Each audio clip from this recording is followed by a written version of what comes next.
Bueno, amigos, ¿cómo están? Para nosotros un placer enorme. Estamos acá ansiosos y expectantes de lo que, bueno, Dios nos puede traer a través de la vida de Samuel. Bienvenido, Samuel.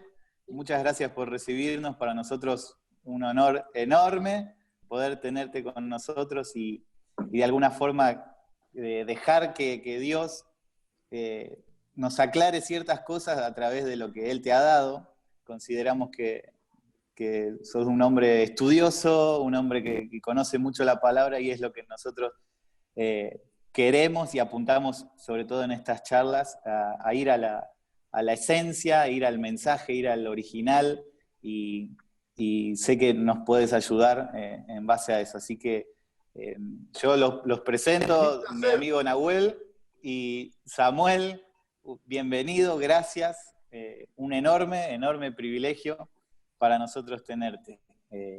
Bueno, sin dar muchas vueltas. Tener este diálogo. Muchas gracias. Así que no se preocupen. Mi placer. Sin dar muchas vueltas, vamos a ir a lo que queríamos hablar en esta ocasión. Así que, Nau, si querés hacer alguna breve apertura como para encaminar el tema.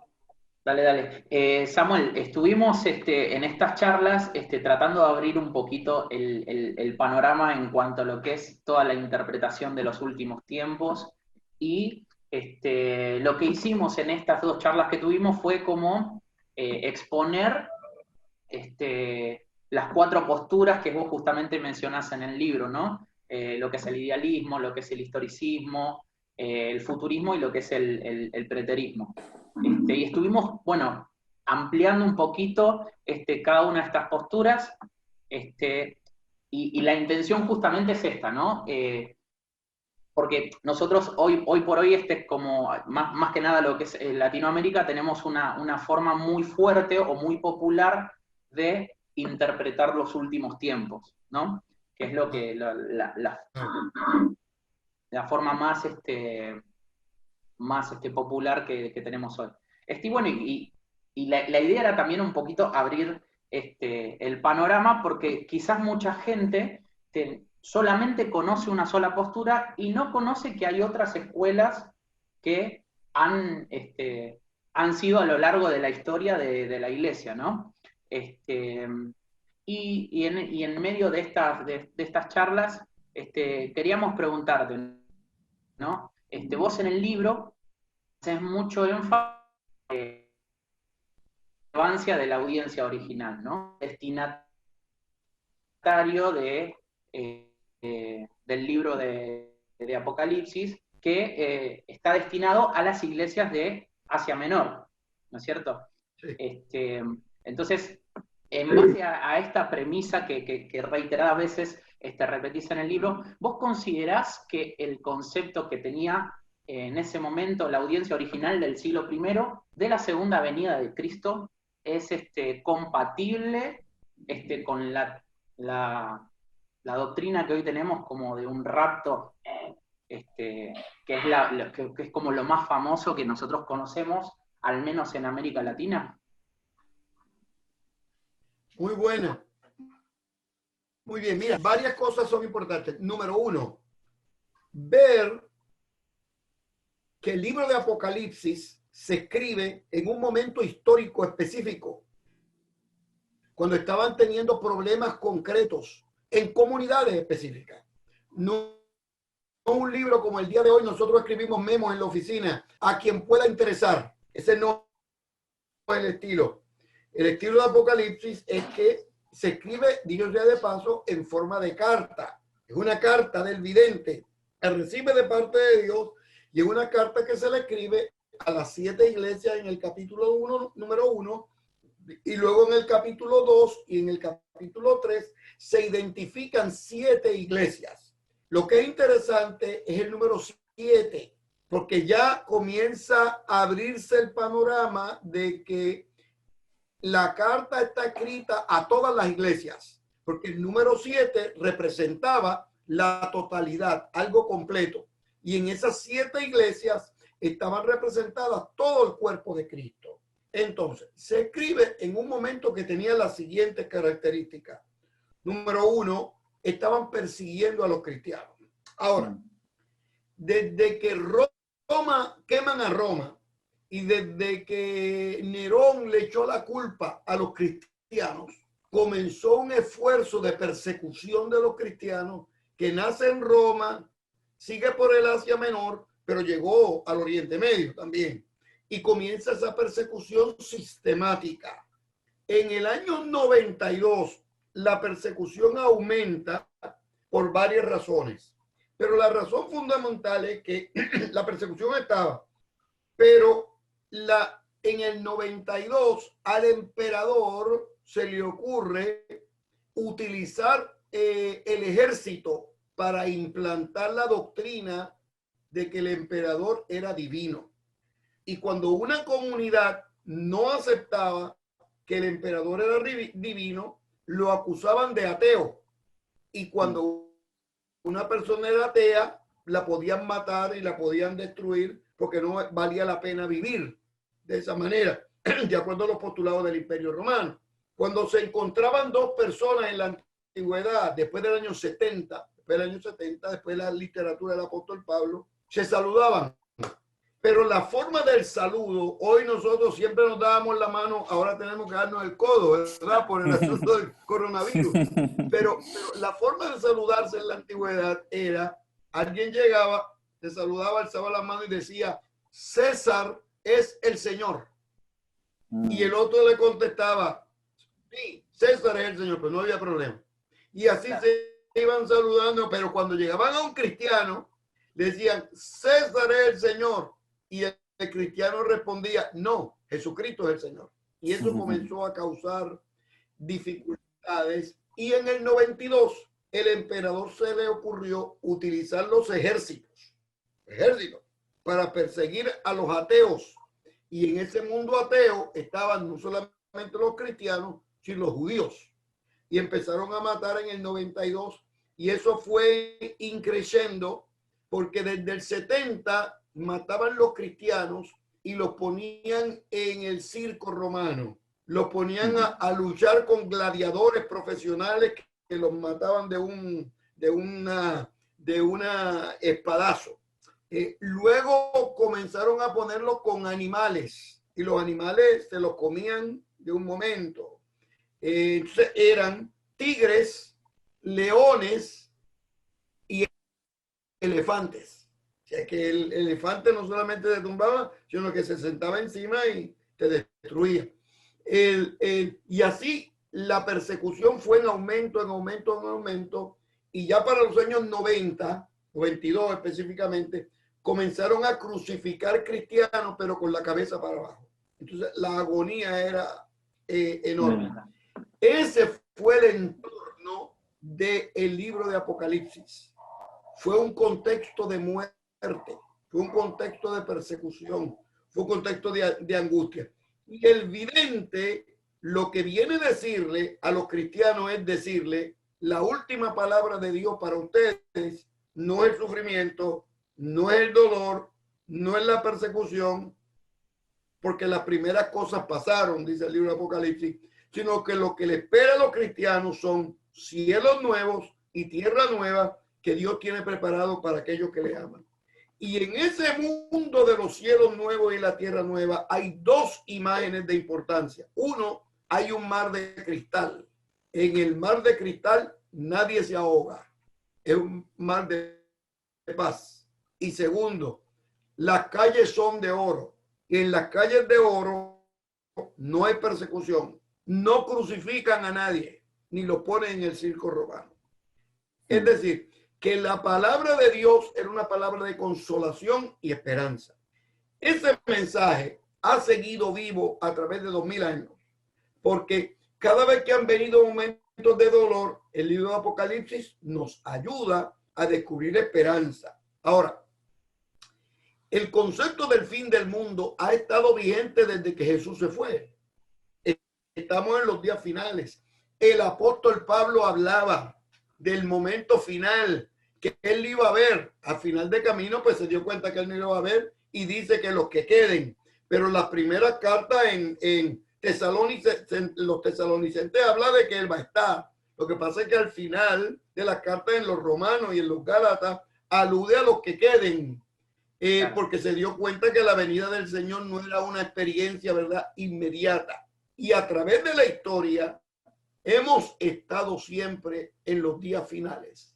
El día de hoy estamos en los días finales, que quiere decir que tenemos que vivir como si esta noche fuera la parucía.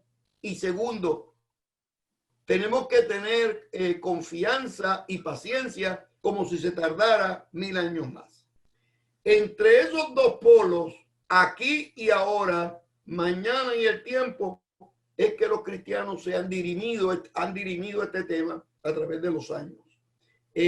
Por eso es que yo le digo a las personas que leen Apocalipsis 4:7, le suman Apocalipsis 9:22 y lo dividen por Apocalipsis 12:4 y eso resulta en una interpretación. Tómenlo con calma, porque el propósito del Apocalipsis no es decir que todo esto se va a acabar en agosto 22 del 2021. El propósito del Apocalipsis es decirle a los creyentes que sufren que la última palabra de Dios para la humanidad no es de sufrimiento, sino es de esperanza y de vida en abundancia. Te di la clase de todo un semestre en un minuto. Más o menos, resumida y compactada en un ratito. No sé, Paco, ¿vos querés decir algo? Sí, no, muy interesante. Yo me pongo como en el lugar del cristiano, por así decir, popular, del que por ahí no tiene un conocimiento teológico profundo, ¿no? Pero que sí, que lee la Biblia y que muchas veces se deja llevar o se queda con lo que a uno le enseñan un domingo en la iglesia, por ejemplo, ¿no? Y yo soy un cristiano de esos que por ahí durante muchos años crecí creyendo en lo que me enseñaban los domingos y por ahí no era una persona de involucrarme tanto y de investigar y decir, ¿esto será verdad? ¿Será que están así o no están así? Sino que simplemente me quedaba siempre con lo que me enseñaron, ¿no? Y hablando con Nahuel en estos días que tuvimos esas charlas, yo le decía a Nahuel, yo fui una persona que quizá durante mucho tiempo creció con miedo en el sentido de que Dios en cualquier momento venía y se llevaba a los cristianos y yo tenía ese miedo de quedarme. Claro.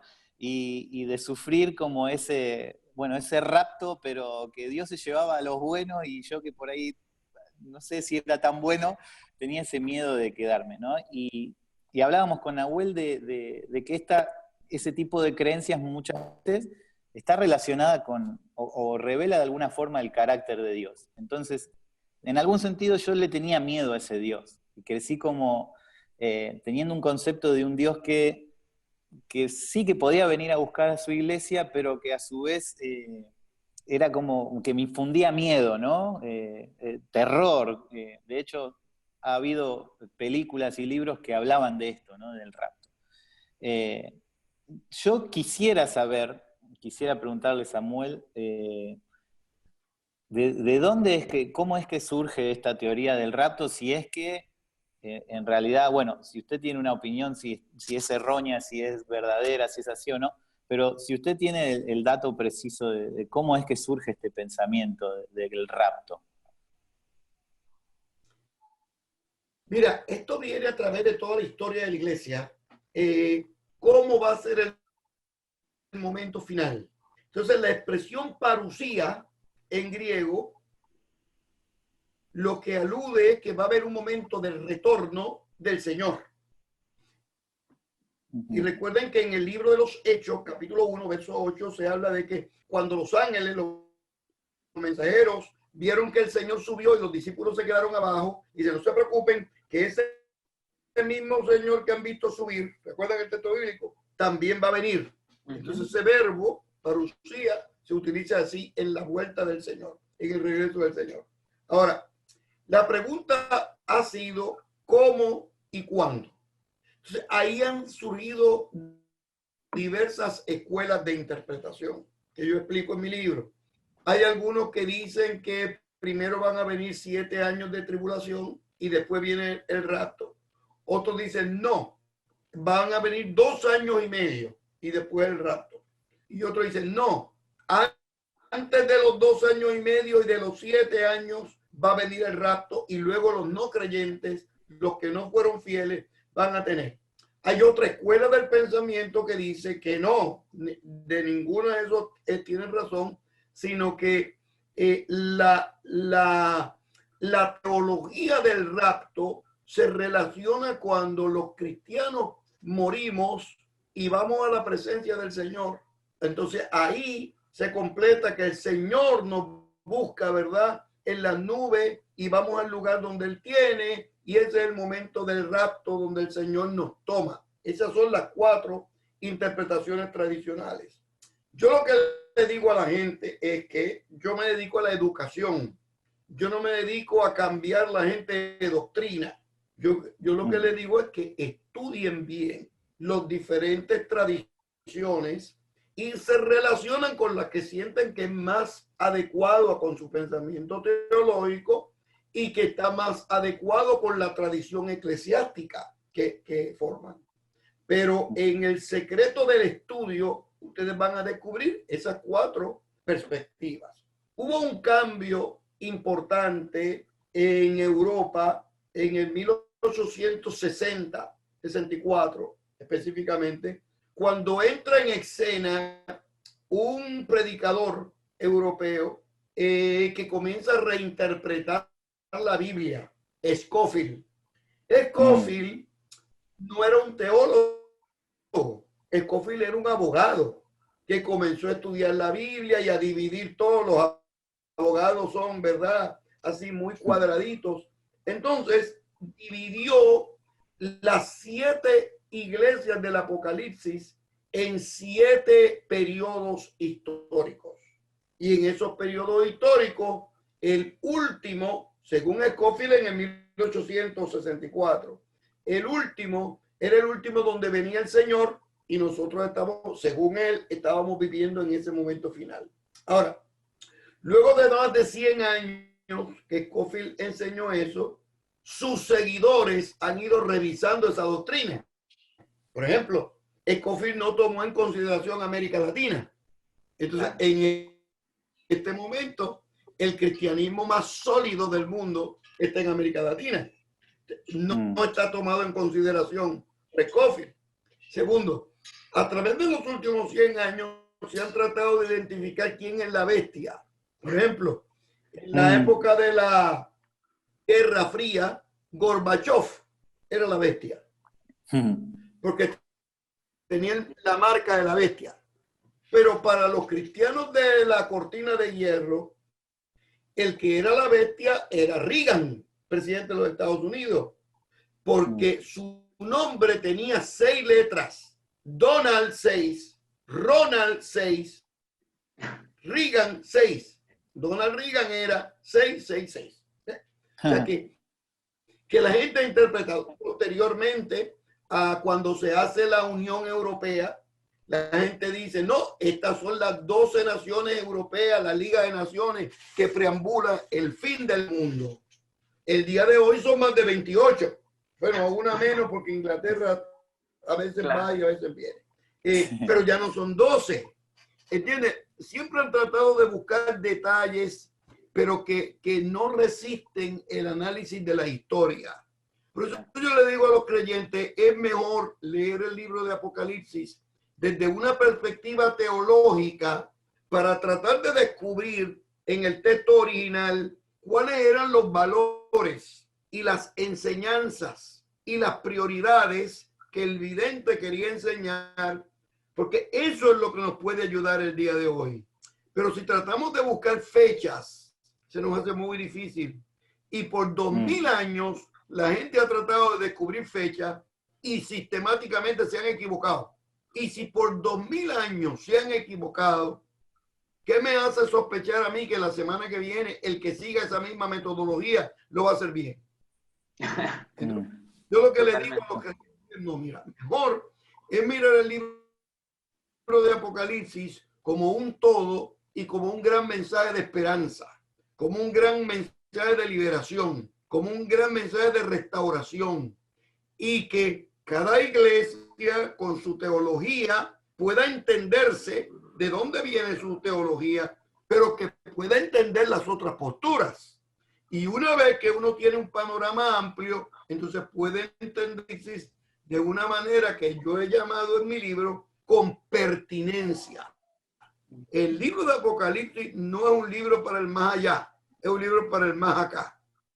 Y el gran mensaje del libro de Apocalipsis es que nosotros vamos orientados hacia el cielo nuevo y la tierra nueva, porque son los temas de consolación en momentos de tribulación que Dios nos dio.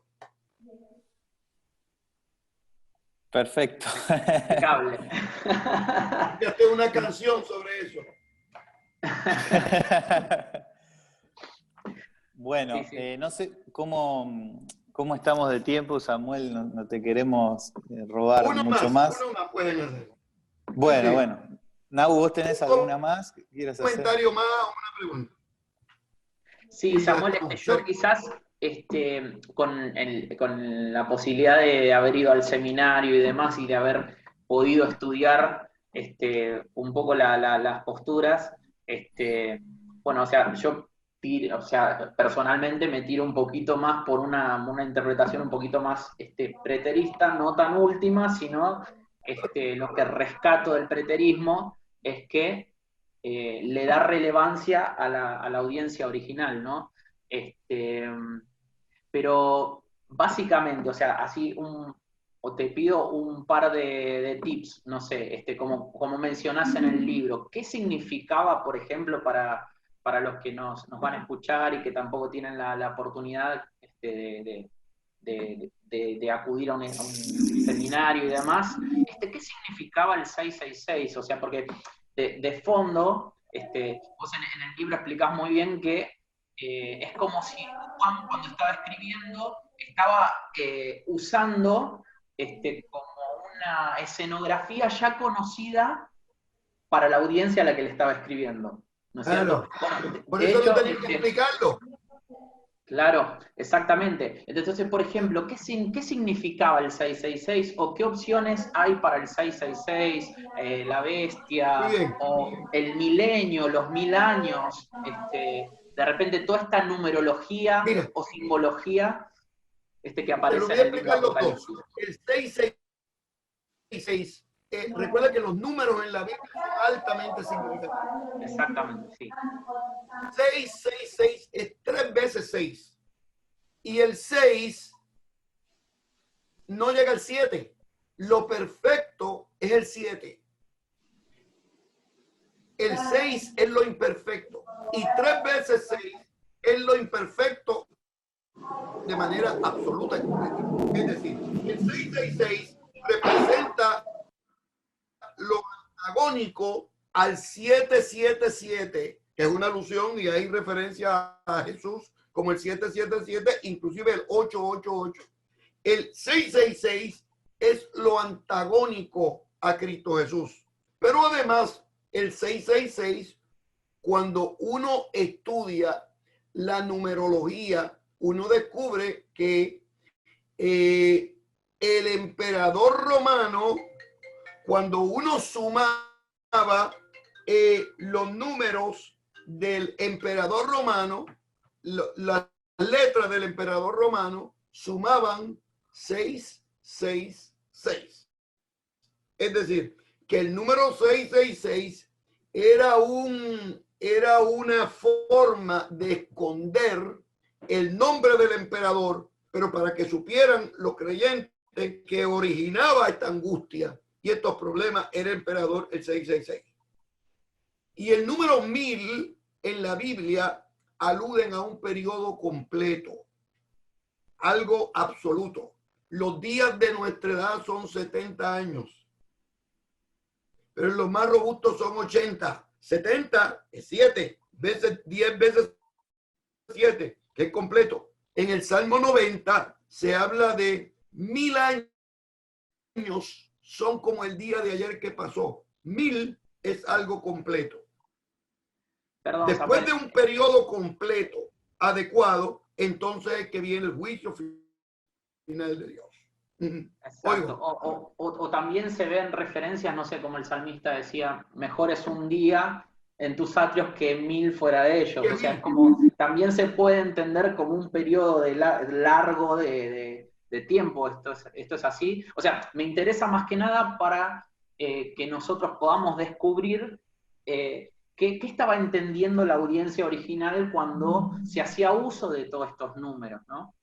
Por ejemplo, los 144,000, pues aluden a 12, que representan las 12 tribus de Israel, es el pueblo de Dios del Antiguo Testamento. Exacto. 12, que representa a los 12 apóstoles, todo el pueblo de Dios del Nuevo Testamento. Exacto. Y 1000, que representa a todo el pueblo de Dios a través de la historia. 12 por 12 por 1000 es 144,000. Y esto nos da un número completo de los redimidos por la gracia del Señor. Impecable. Perfecto. Impecable. Es buenísimo porque, bueno, justamente en la primera charla nosotros hicimos mucho énfasis en esto, ¿no? Y te voy a dar uno más. Uno va para culminar. Sí, por favor. El juicio del gran trono blanco. No cualquier juicio. Un trono, 1, donde Dios es juez. 2, es blanco, símbolo de justicia. Y 3, y ahí donde se van a separar unos de otros, donde Dios va a recompensar a la gente que ha tenido testimonio a través de la vida. ¿Ves? O sea que toda esa simbología está al servicio de la esperanza. Exacto. Está al servicio de la afirmación del pueblo de Dios. Lo están persiguiendo, están sufriendo, pero Dios está en control de la historia. Y al final, lo que nos esperan son cielos nuevos y tierra nueva, que es lo que Dios tiene preparado para aquellos que le aman. El libro de Apocalipsis no se escribió para meterle miedo a nadie. No. Los juicios del Apocalipsis no son para la iglesia. Los juicios del Apocalipsis no son para la gente de fe. Los juicios del Apocalipsis son para los incrédulos. Para la gente de fe, lo que hay es esperanza y seguridad en el libro de Apocalipsis. Tal cual. Sí, es tremendo esto, Samuel, porque, no sé, yo el otro día, la semana pasada, estaba viendo el Facebook de un maestro X, que estaba haciendo un vivo, dando consejos para la gente que se quede en la tribulación, ¿no? Y bueno, esto es lo que tratamos de hacer nosotros, de decir, ¿cómo? Estaba dándole unas ayudas. Claro, consejos o capaz una lista de supermercado de qué comprar para la gran tribulación, ¿no? Entonces, nosotros la intención que teníamos es justamente esto, de leer la Biblia y de tratar de abrir el panorama con interpretación de Apocalipsis, pero tomando en cuenta justamente al destinatario original, que bueno, muchas veces estas formas de interpretación raras, y demás, es como que la corren del medio, decíamos, y parece que Apocalipsis se hubiese escrito la semana pasada, ¿no? Y nosotros estamos metidos en el medio del libro, cosa que no es tan así. Muy bien. No, yo lo presento así como lo acabas de decir. El libro de Apocalipsis se escribió en el 95, 96 de la era cristiana, pero tiene repercusiones y tiene implicaciones y tiene contextualizaciones en el siglo XXI, porque todavía el anticristo lo que representa valores en contra del Cristo de la vida. Es decir, ¿qué representa a Cristo? La justicia, la paz, la dignidad, los derechos humanos, la moral, la santidad, la integridad. Todo lo que representa lo contrario representa al anticristo.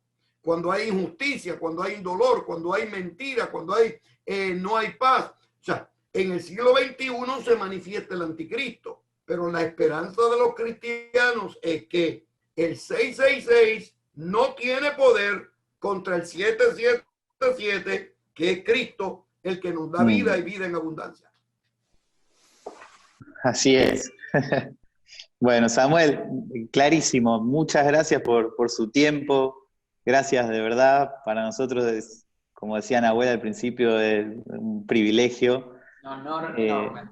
Un honor. Y de verdad queríamos Mi placer. agradecerle. Queríamos agradecerle. Mi placer. Yo tengo que ir a Argentina en algún momento de enero y febrero, y cuando vaya le voy a decir a Daniel que me consiga un espacio para estar con ustedes. Bueno, sí, qué lindo. Aquí nos tomamos un mate juntos. Sí, y le decimos, por favor, y le a decimos través Daniel de, que no le puedo cebar a través de la pantalla. se haga un asado el chino, que se haga un asado, un buen asado argentino. Mejor todavía. Bueno, muchas gracias, Samuel. Un Dios lo abrazo bendiga mucho. fuerte y siempre me gustó estar con ustedes. Bye bye. Gracias. Adiós.